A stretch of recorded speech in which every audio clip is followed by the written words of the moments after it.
আজকে আমি করতে চলেছি ফুলকপির পকোড়া, মুচমুচে সন্ধ্যাবেলা একটা ভালো টিফিন। এটা ট্রাই করে দেখতে পারো। আমি প্রথমে ফুলকপিটা কেটে নিচ্ছি। দেখুন,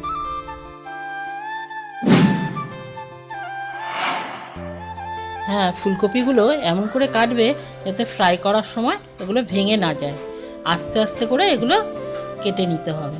কেটে নেওয়ার পরে সেদ্ধটাও খুব, বন্ধুরা দেখেন আমি ফুলকপিগুলো সব কেটে নিয়েছি। এবারে সেদ্ধ বসাবো। পরিমাণ মতন জলটা দিয়ে দেবে যাতে সেদ্ধটাও ভালো হয়। হ্যাঁ, পরিমাণ মতো জল দিয়ে তারপর একটু নুন আর একটু হলুদ দিয়ে দেবে ওর মধ্যে।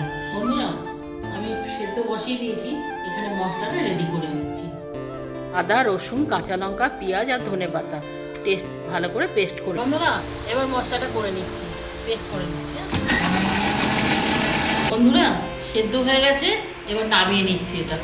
যারা আমার এই ভিডিওটা দেখছেন তারা লাইক, কমেন্ট, শেয়ার করে নেবেন। বন্ধুরা এবার কপিগুলো প্রথমে নিয়ে নিলাম, এই বাটির মধ্যে নিয়ে নিলাম সবগুলোকে।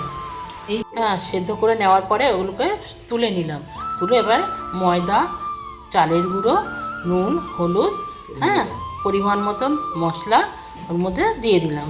দিয়ে ভালো করে জিনিসটাকে বার্নিং করে নিলাম। বার্নিং করে নেওয়ার পরে এই দেখুন কেমন হয়েছে। এরকম করতে হবে। করে তারপরে কড়ার মধ্যে এবার কড়াটা বসালাম, কড়ার মধ্যে তেলটা দিয়ে দিলাম। তেলটা দিয়ে ভালো করে এটাকে ভেজে নিতে হবে, সুন্দর করে ভাজতে হবে। যেমন তুলবেন তখন দেখবেন একটা যেন ভেঙে না যায়, আলতো করে তুলে ওগুলো ভালো করে ভেজে নিতে হবে। এই দেখুন কি সুন্দর হয়েছে ভাজা। ভেজেই তুলে নিলাম। এরকম করেই। এই রেসিপিটা আপনাদের কেমন লাগলো আপনারা কমেন্ট করে জানাবেন। চলুন আমি একটু ট্রাই করে দেখি।